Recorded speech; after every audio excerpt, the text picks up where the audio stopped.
Whatever rocks your socks, whatever spins your top, whatever winds your watch, whatever flips your flop, whatever turns you on, whatever flies your flag, whatever bangs your gong, or whatever swings your bag. Do it often, but do it well, 'cause nobody knows and there's no way to tell when the ride ends.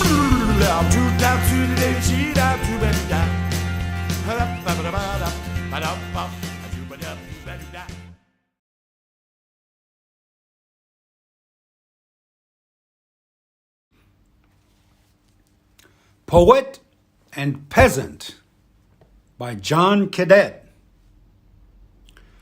It was in the middle of the afternoon that we heard the first cry. Help! Help! It came thin and pitiful, and the crag echoed it mockingly, the wind catching it, so that it came to us torn and in fragments. Help! A cruel peak, Kau Iko. It rises over our barren fields like the blade of a sacrificial knife. There's gold in a cave near the top, we all know that. And there's a spring, too, whose waters cure all kinds of illness. But none of our villagers will ever set foot on even the lower slopes. The limestone rises sheer in many places, weathered into terrible spikes. And the brambles, canebrakes, lianas, and thorn trees that cling to it cover holes so deep that once you fall into them, there's no hope of ever getting out again. And as for the spirits that make their homes there, once in a while, though, a stranger gets lost on the mountain. We never try to help them. There's nothing we can do, for one thing. Our invariable rule is to leave these unfortunates to find their own way down. So the stranger either finds his own way down or his voice grows fainter, in a day or two fading away entirely. On this occasion, it was the middle of the afternoon when we heard the first call, and during the hours that followed, it grew weaker and more despairing, and at last died away altogether. I was rather surprised then, when the owner of the voice staggered into our yard shortly after nightfall, gasping for water and frightening the buffalo I was bringing in, so that she plunged around alarmingly. I was even more surprised when I realized it was a Farang that I was confronted with, the only one to visit our village and the first I had ever set eyes on. And what a sight he turned out to be once I got him up the stairs and into the lamplight. "Hello, Inang," said my father. "Who's this you're bringing in?" We propped him against the wall, brought him some water, and watched him while he was drinking it. His hands were cut and bleeding. One eye was almost closed from a hornet sting, and he was covered in mud, burrs, pieces of twig, and lichen, so that he looked as if he'd fallen off the mountain and rolled to its foot rather than climbed down. His clothes, too, were soaked with sweat, so that the smell from them was overpowering. His face was the sort you see either on a foolish old man or a young one run very much to seed, so that it was impossible to tell what age he was.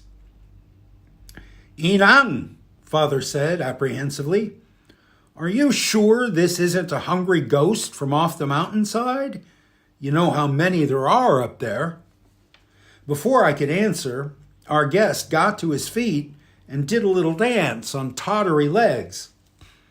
"All right now," he said in fantastic Thai. "Thank you, your excellencies. I'll be on my way immediately, begging your pardon." His legs danced him in the direction of the stairs, and then gave way completely, so that he fell to the floor with a heaviness that shook the whole house. Fortunately, my brother had just come back from school, and the shopkeeper looked in, no doubt, to suggest my father repay something of what we owe him. Together we dragged the farang back to the wall and pulled on his ears until he opened his eyes, groaning. "Weak," he said pathetically. "Hungry. A little food, good people. Rice, meat, fish, eggs, whatever you have in the house. Nothing out of the ordinary. And something to drink, too, your excellencies, if you'd be so kind." We brought him food, and he ate voraciously. It was lucky we were in the season for gitnoon beetles. I'd been able to get some really fine specimens from the trees where I'd been pasturing the buffaloes, and my brother had caught some frogs on the way home. Even so, by the time our guest had wiped his lips and been taken off to bathe, he'd eaten just about every bit of food we had in the house. "Well," said my father grudgingly, "he may be a ghost, but he certainly isn't a hungry one any longer." But that last doubt was soon to be cleared up too. While I was taking him to the bathroom, the farang pinched me painfully, and the suggestion he made was altogether of the earthly kind. In fact, it was only with difficulty that I was able to get away from him. "Well," said the shopkeeper admiringly, "there's a farang for you, at death's door one moment, procreating the next. No wonder there's so many of them around." But my father was relieved. "Now at least we know what he's doing here. He's looking for a woman. Maybe there's a shortage where he comes from. Perhaps he'll buy inang from us. How much do you think I should ask for her?" The shopkeeper disagreed with him. He was sure it was the gold on the mountain the farang was interested in. His pockets were probably full of nuggets. The question was how to get him to share with us, or even persuade him to part with the gold entirely. They argued about it in low voices, excited at the possibility that there was money to be made. When the farang came back, it was obvious he was feeling better. Not only did he look cleaner, but a change had taken place in his attitude towards us. He stopped calling us excellencies and addressed us instead as brothers and sisters, rather in the way the Prime Minister does when he tours the provinces. The men were drinking by this time. Sure he was on to a good thing, the shopkeeper produced his only bottle of mekong, and every time he saw the farang tip it back, he would rub his hands together, his eyes glittering at the thought of the money he was going to make. My father, too, convinced that at any moment the farang was going to declare himself, nudged us excitedly. "Our fortunes are made, children. Ask me for whatever you want, and don't be modest about it. The sky's the limit." "A pair of shoes?" my brother suggested timidly. Seeing he hadn't exhausted his credit, he got bolder. A couple of pencils? A bottle of Pepsi? A picture of the king and queen?" The farang, meanwhile, was passing the mekong around. "Drink, brothers and sisters," he said graciously, but he kept a close eye on the level in the bottle. When the bottle came back to him, he wiped the neck with his sleeve and took tremendous swallows. The shopkeeper was convulsed with admiration. He'd never seen such recklessness. I think I was the only one who wasn't excited. The prospect of being sold to the farang didn't appeal to me. Of course, it would be nice to stop working, and everyone wants to have clothes and a house in the city and servants and enough to eat. But the thought of the miserable little babies the farang was liable to father on me was disagreeable. If he'd been a big, strong fella, I shouldn't have minded so much, but as it was. Besides, I wasn't nearly as sure as the men that the farang was going to make our fortunes the way they thought he was. Something warned me. that money doesn't drop into your hands as easily as that.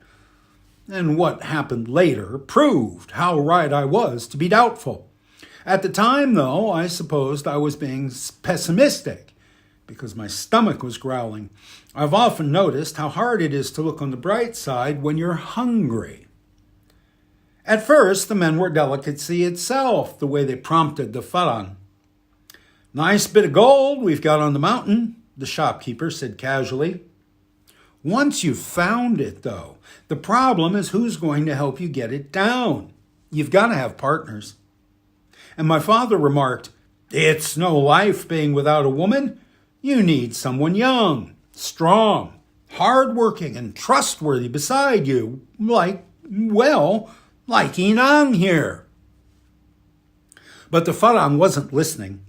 The drink seemed to have gone to his head because he was talking about art, nature, and the innate goodness of the unspoiled natural man, and all sorts of other nonsense. I doubt if we should have ever got anywhere if my father hadn't lost patience and come directly to the point. "Look," he said, "I'm going to be really generous. Inang is an absolute treasure. Everybody knows it.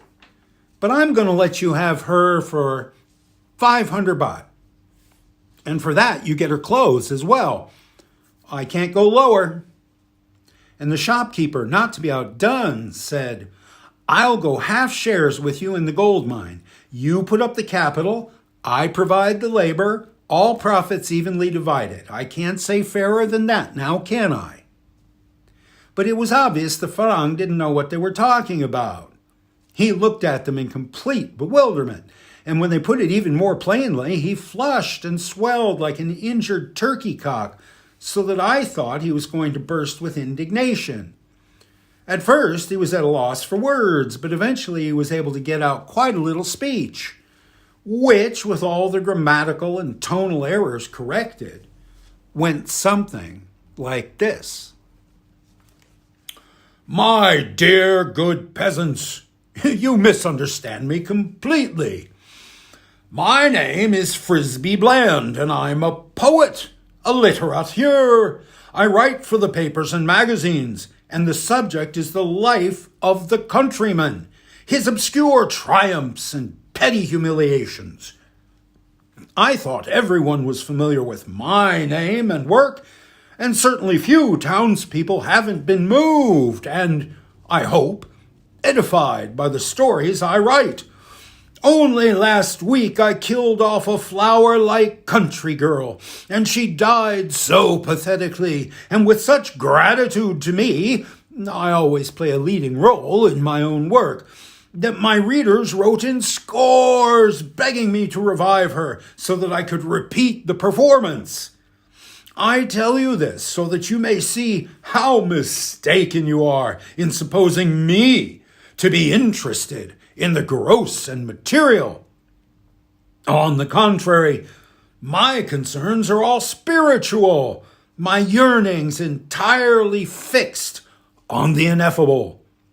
Other farang, and fellow countrymen too, will no doubt soon be here to build you roads, factories, gas stations, and barracks.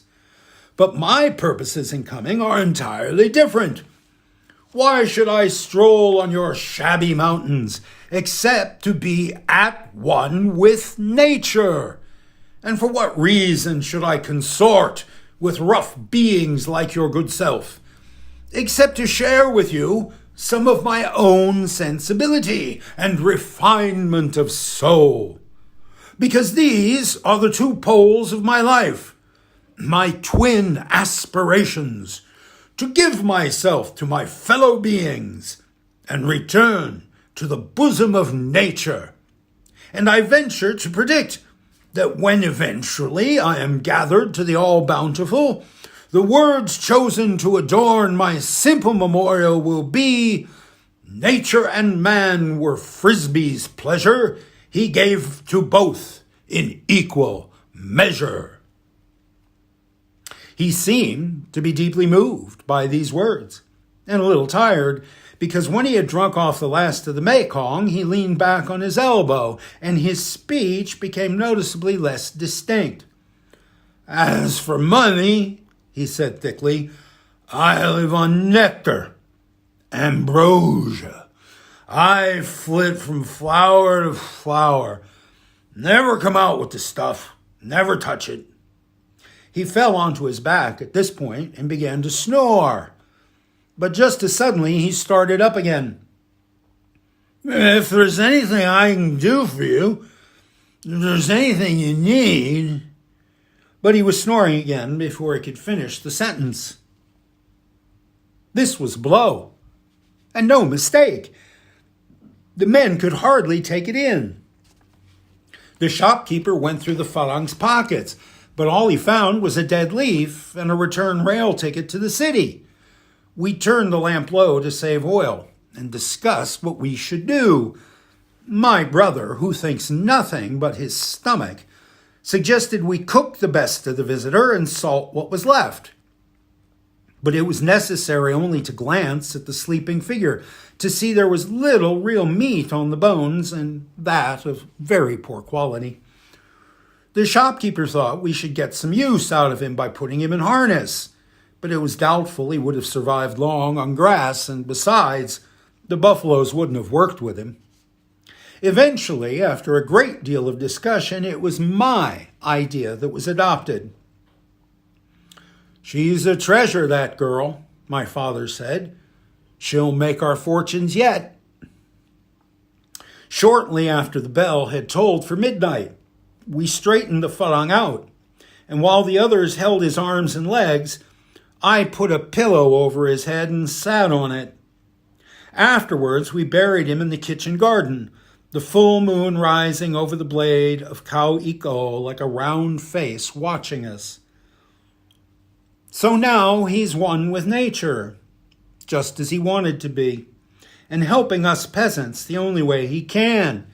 And even if the garden isn't much less barren than it was before he appeared, we've got the others he promised would be coming to look forward to, and there's certainly room enough and to spare for them. Besides, everyone knows that poets and littérateurs are measly little fellows with hardly any flesh on them, and that it's the industrialists, the businessmen, the politicians, and the soldiers who carry the real meat and offer the real benefit. When I look at our poor fields and think of them heavy with crops the way they ought to be, I can hardly wait for our new benefactors to arrive.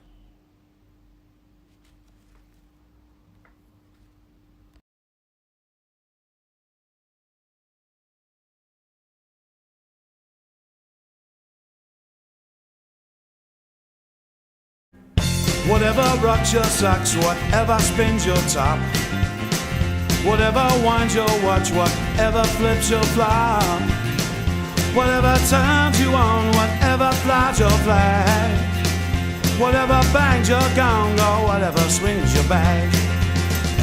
Do it often, but do it well, 'cause nobody knows and there's no way to tell when the ride ends.